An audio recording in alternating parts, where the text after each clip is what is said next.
Hey there. So, my next guest has his own entertainment company, but also he's got a game development company under that entertainment company.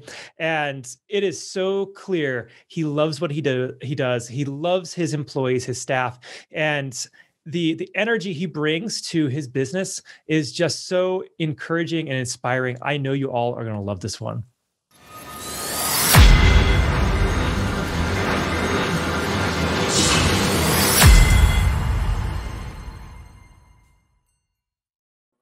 Hey there, everybody. Welcome back to the Gamerpreneur podcast. I'm your host, Dr. Bradford Carlton. Today I have a very special guest with us. I have Billy Young. Hey there, Billy. How's it going? It's going pretty good. Wonderful. And where do you hail from, Billy? I hail from St. Petersburg, Florida. Beautiful. Wonderful weather this time of year, huh? It's 68 outside. Oh, that's about so where it's cold. it's about what I'm at here in Las Vegas. Like it's cold everywhere. Yeah, And then there's right. people like up in Canada. There's people in New England listening to this, and they're going like, "You like dirty." All You're right. going cold. That ain't nothing. Right. All right. So, Billy, I like to get the show started just getting right into it. So, why don't you go ahead and begin by telling us a little bit about yourself, please?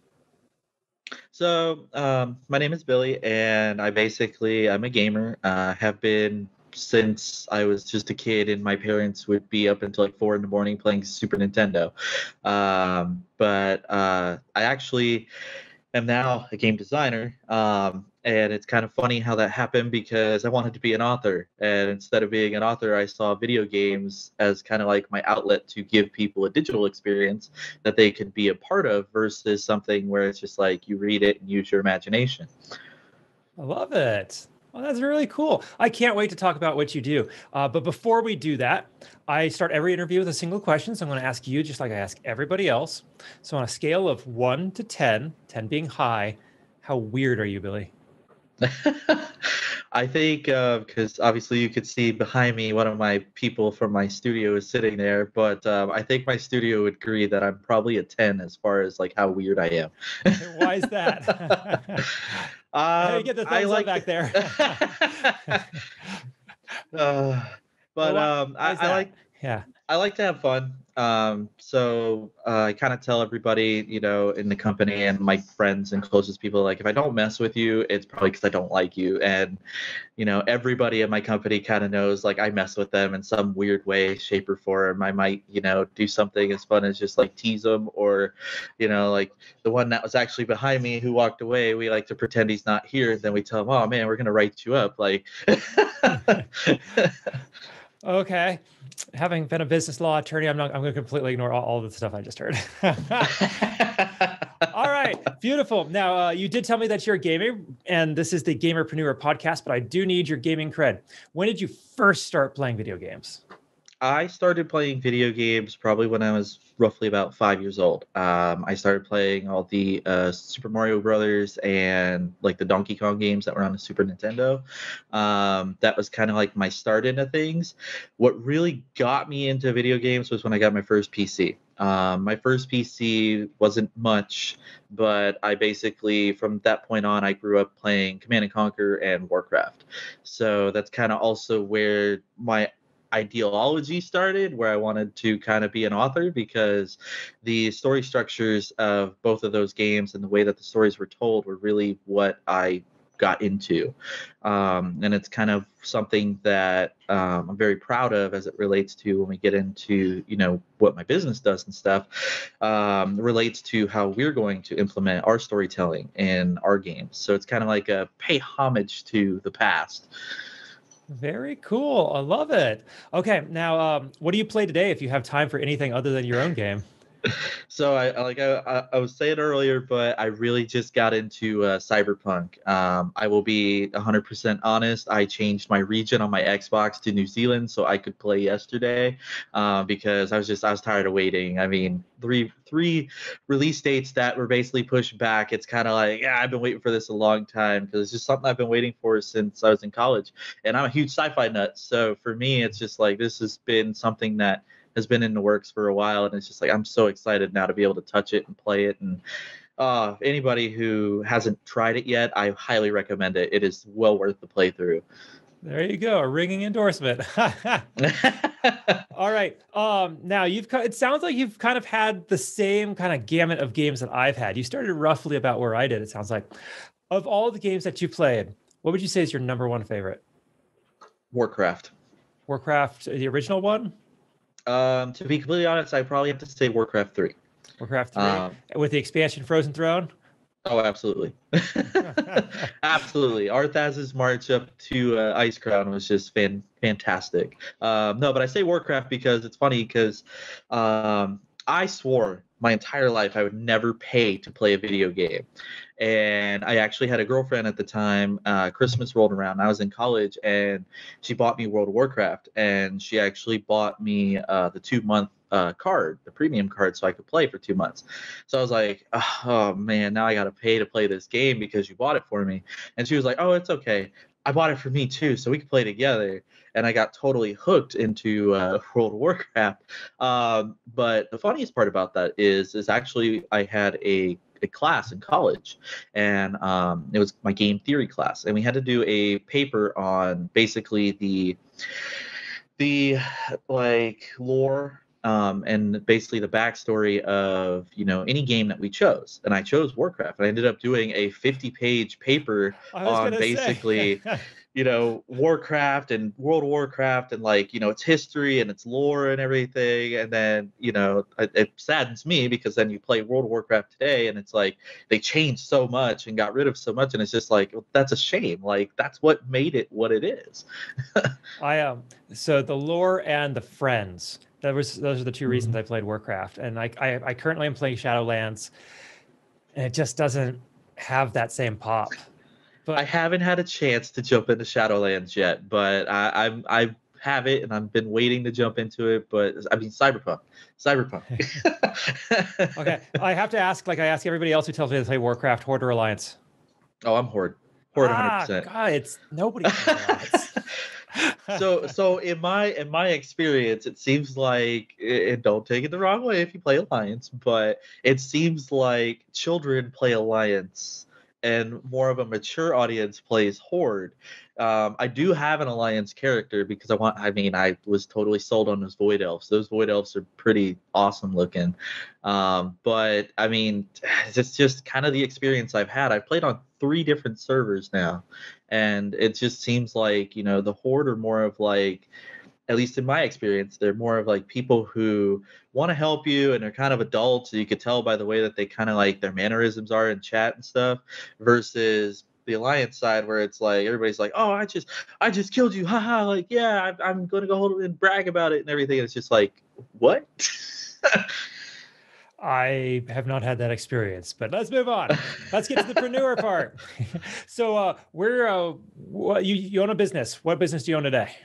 So I own a entertainment company, and actually we have a subsidiary, which is actually our game design company. Our main company is known as Devious Eye Entertainment, as my little brand over here shows. But we started basically back in the end of 2015, and our goal is we wanted to create a company that we could emphasize upon making change. Because I don't know, you probably are familiar with how they're trying to unionize gaming over in the UK, and nobody wants to sign off on it or anything, and it's kind of the same situation that we have going on here in the United States. And me and my business partner at the time, we kind of sat down and we discussed it. And when I told him, like, no, I want to do an entertainment company because I don't want to be locked down to just one facet. I want to have multiple opportunities that we can take advantage of. So we basically structured into being a game company, a music label, and a film house. And our music label and game company right now are what's thriving for us. Our film house, we have YouTube shows and stuff, and we have some live streams that we do on Twitch, but we have yet to really begin as far as what we have in store for film. But fast forward to this year, and me and my chief operations officer, we decided that we always had the idea that we were going to split the company and have subsidiaries. So we've subsidized our first company this year, which is actually taking full reins of game development, and it is now that is Before the Storm. So we're very proud to have that be a part of our Devious Eye Entertainment family. But then we have other facets that we've gone down roads with. So like we have like a PC tech business, and we have a coffee brand that is our own coffee that we're trying to totally get up and running, and we'll be selling here coming in the next year, so people could be able to order coffee from us. So it's pretty exciting. It's a lot of fun. So Very cool. I love it. Now, what's your professional background? How did you end up deciding to start an entertainment company? So I wanted to be an author when I was a kid. Well, when I was in high school. Before I was in high school, I wanted to be a cop. But I decided that I wanted to be an author because as I was playing more and more games, one game really kind of stood out to me and kind of drew me in, and that was Halo. When I saw the first trailer for Halo, it sold me on basically wanting an Xbox and wanting to be able to have that experience. I was a huge avid Nintendo and PC gamer. That's all I was.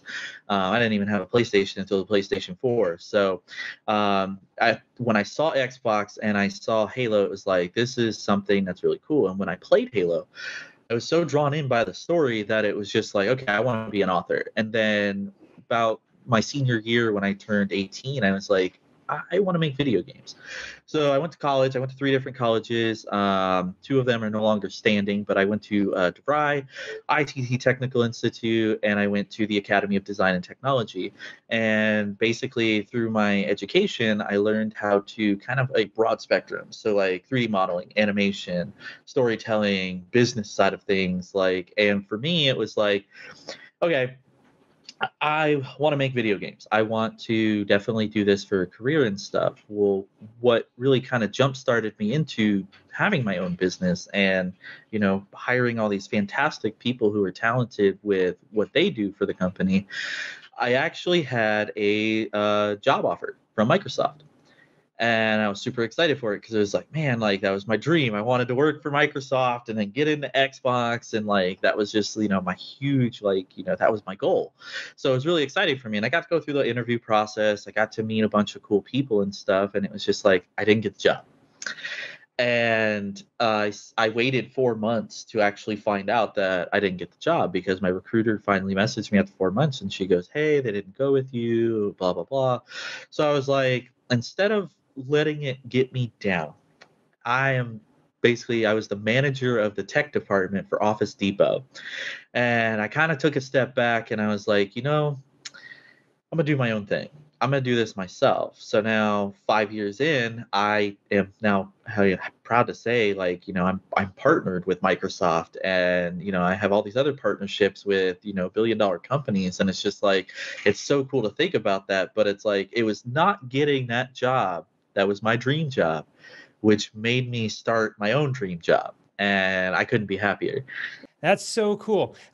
So then, how is it starting your own business, or how was it starting your own business? Because I mean, I've worked retail, I worked at Circuit City. That's a totally different beast than being an entrepreneur.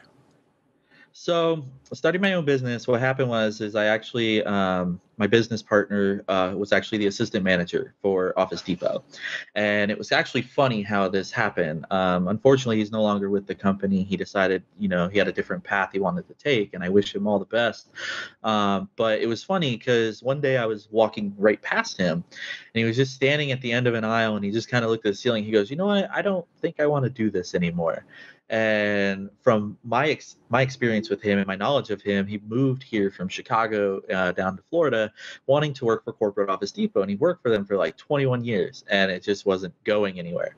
And so I don't know what it was. I don't know why I did it, but I just stopped in my tracks and I turned around and looked at him and I go, "You want to make a video game?" And he was just like, "Yeah, I could do that."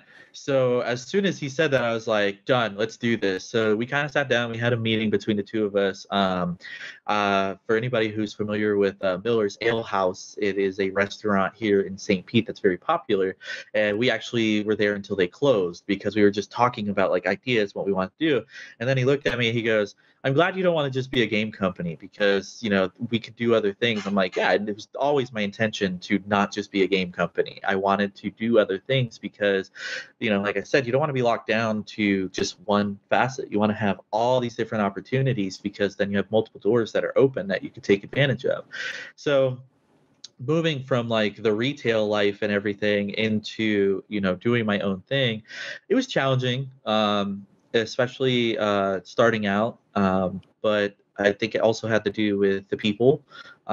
We had good people at the beginning, but I don't think this was their path. I don't think this is what they really wanted to do because there was a lot of animosity towards, well, I don't want to do that, or I want to do this instead. And it was just like, but we have to focus on what our focus is, our goal right now, our current goal. Like, we'll do the other things later. Like, but it's changed so much in 5 years that it makes me even more proud. Like, I've always been proud, and any of my people who are with us today, they all will, basically agree that I always pay homage to those who were in the company and those who are in the company, because I'm a firm believer that it's not me, it's us as a team, and without us we wouldn't be what we are, we wouldn't be where we're at, we wouldn't have the partnerships we have, and the arrangements we have, and we have some really cool things that are coming in the future that I can't talk about,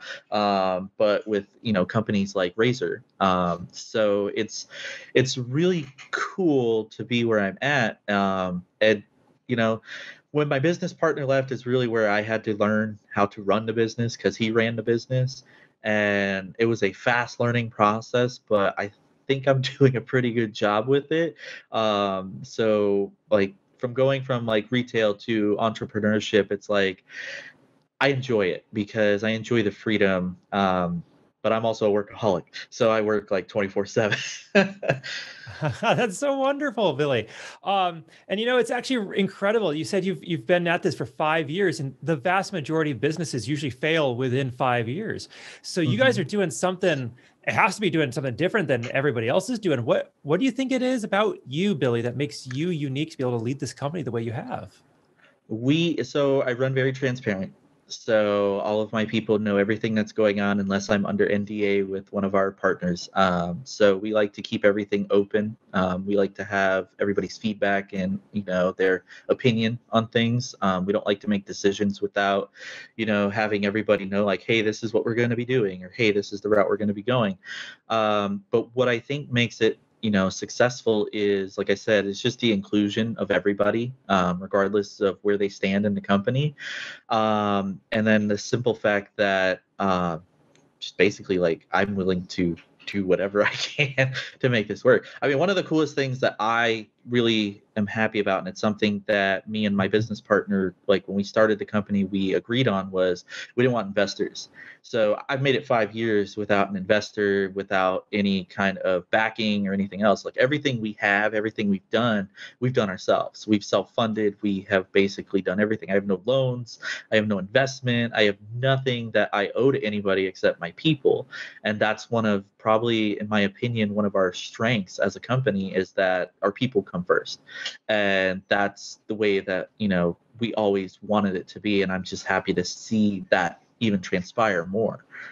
Okay, beautiful. Now, like I said, 5 years is a long time. If you could go back in time and you could talk to little Billy and you go, look, little Billy, this is everything that's happened or is going to happen over the next 5 years of your life. But here's the one thing you need to know. What is that one thing? Do it sooner. Try it sooner. Like, don't wait for something to essentially not work out and then do it, but take advantage of the opportunity sooner. Because my teachers in college, they used to always tell me, like, if you make video games, you can make video games every single year for the rest of your life, because you have that many things locked away up top. And if I had known the things that I know today back then, I wouldn't have even gone for an opportunity with Microsoft. I would have immediately been like, you know what, let me get with, because another thing is like, my friends I went to college with, they all jumped into the industry right out of college. Now we graduated college in 2010, and I didn't jump into the industry and start doing this until the end of 2015, whereas my friends right out of college jumped right in. None of them are still in the industry except for one. And, it hurts me because I've talked to a bunch of them. I'm like, well, come jump on board what I got going on. Come, do what I'm doing. Come with me and like, let's do this together.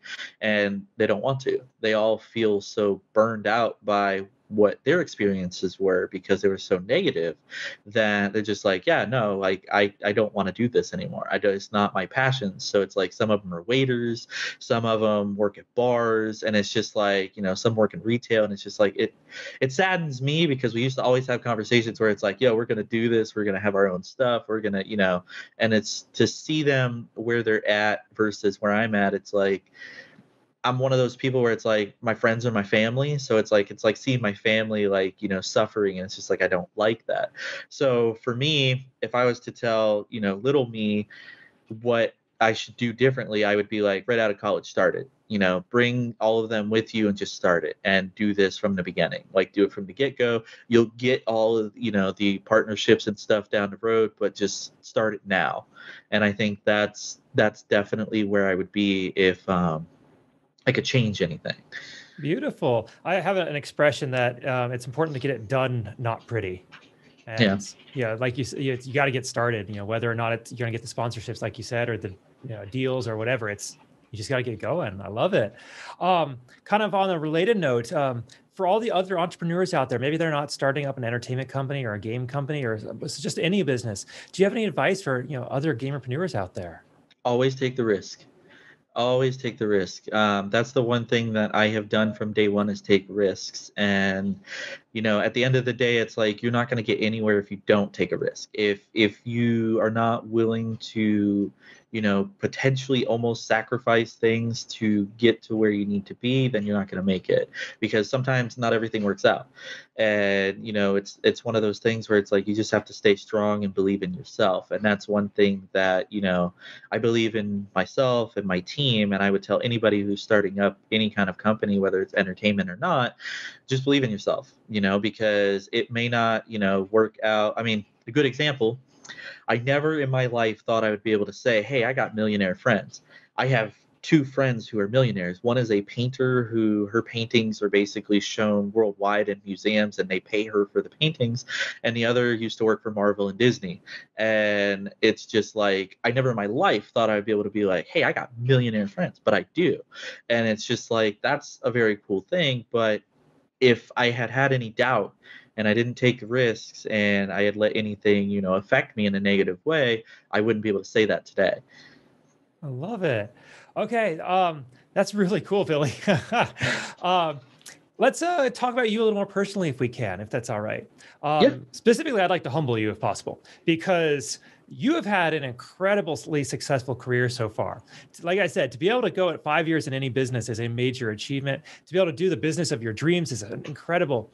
But I don't want everybody listening to think that your life has been nothing but sunshine and rainbows, even though you live in Florida, right?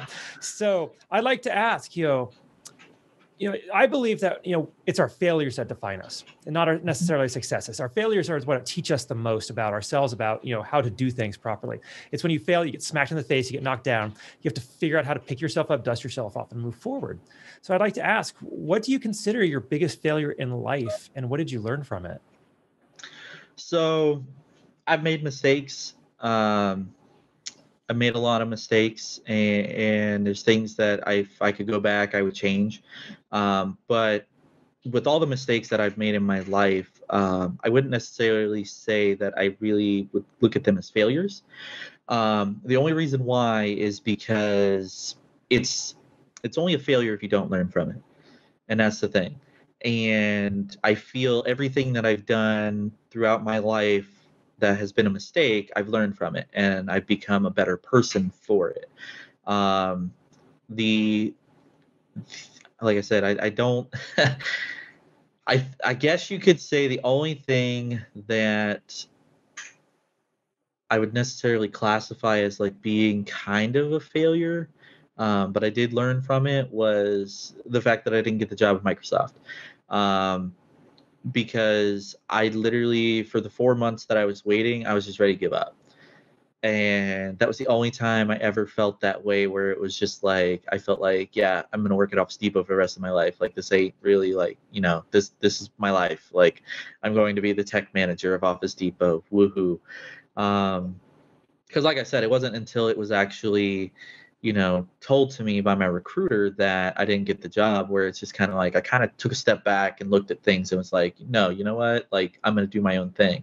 So I guess you could say that that's my biggest failure, because everything else, like I said, a mistake, you learn from it. And as long as you learn from it, it's not necessarily really a mistake either, because, you're a better person for it. And you basically are going to make sure that, you move forward in a positive way. Um, and a lot of my mistakes from my past are kind of what make me who I am. It's what makes me the type of person that takes care of my people, as far as the company goes, takes care of my family, is because I learned from the mistakes that I had. So I hope that answers the question. Oh, absolutely. No, I wholeheartely agree with you on that point. Like, if as long as you learn from it, like, it's not really a failure. I mean, Yeah, depends on whose definition you're using, right? I've heard a exactly. definition that the only time you're ever really a failure is when you quit. So Yeah, that's usually and the that's one I one go thing I to. don't do. Okay, kind of on the flip side, what is something that you're working to improve on in yourself today? Leadership. So I've been in a management role before. I was a manager in training, actually, at Circuit City, and then I was a manager, obviously, at Office Depot. It was more like a supervisor. I do have a day job right now. My day job, I actually work for Hewlett Packard, and basically I stand at a Best Buy and sell HP. So it's kind of like, it's a cool thing, because I don't work for Best Buy, but I work for HP. So it's kind of cool. But I think everything, like, my biggest improvement is leadership. Sometimes I can get a little overwhelmed and frustrated, and sometimes, I can kind of take it out on my people, which I don't really enjoy. And then I kind of think about it like a few minutes later, and I'm just like, look, I'm sorry. I didn't mean to, like, snap or anything like that. Um, so that's something that I'm always working to improve, because I treat everybody in the company as kind of like family. So it's like, obviously family spats with each other. But, I don't enjoy it. I don't like it. And, I know that, I'm in the wrong when I do it. So it's kind of like, I kind of make up for it, and, buy like a meal or something, or, sit down with them and just explain, like, hey, I'm totally sorry. Like, I didn't mean to do that.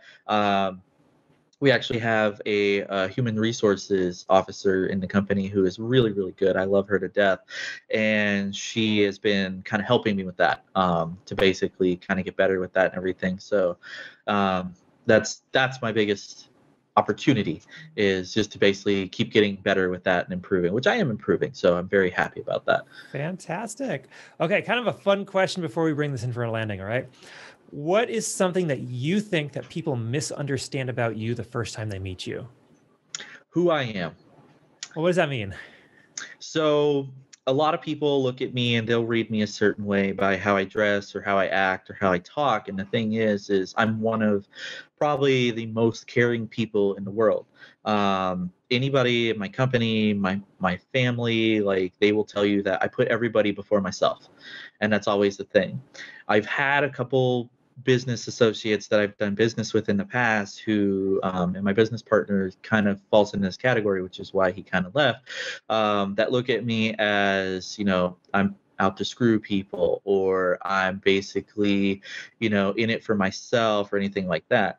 My one friend, my 1 millionaire friend, he's also a businessman. And we went to lunch. It's a good story. We went to lunch. We went to Red Robin, because he likes burgers. I like burgers. Hey, it was cool. But it was the first time we were actually having lunch. And he asked me, he goes, what's your 5-year plan? So I told him my 5-year plan. And then he asked me what my 10-year plan was. And I explained to him what my 10-year plan was as well. First and only person to ask me these questions. So out of all the people that I've ever done business with, all the partnerships I have, this guy asked me these questions. So I explained to him basically all about me, and he looked at me based upon what I told him and said, you're rare. And I said, what do you mean? He's like, you're rare. He goes, you're really rare. He didn't use the word really, though.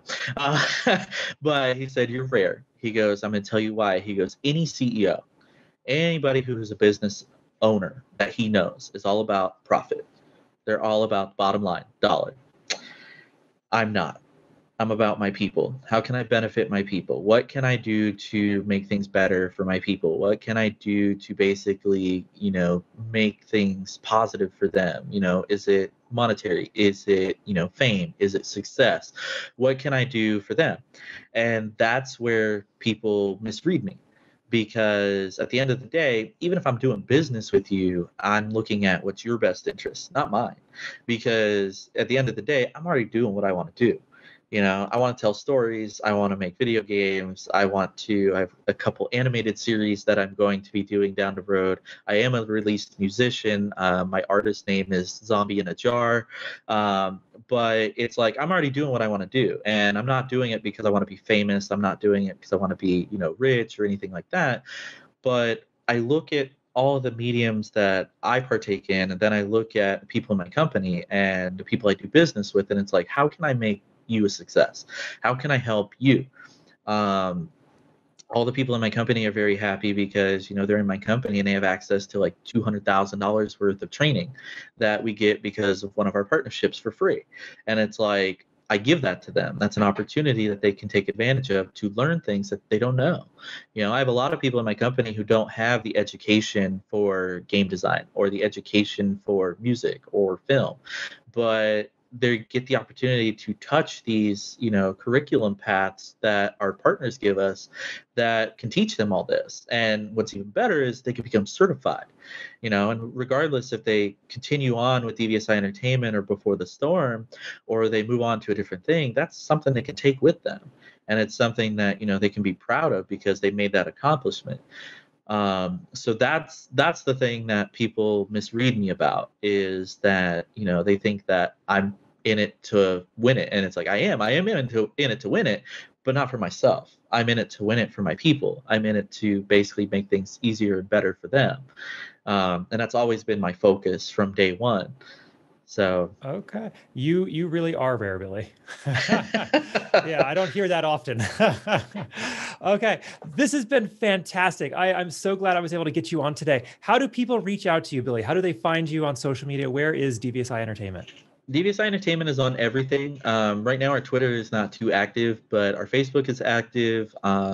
We have our first early access released game is on Steam. It's called Awoken, Chapter 1 of Reverie, which Reverie is a trilogy that is one of my babies.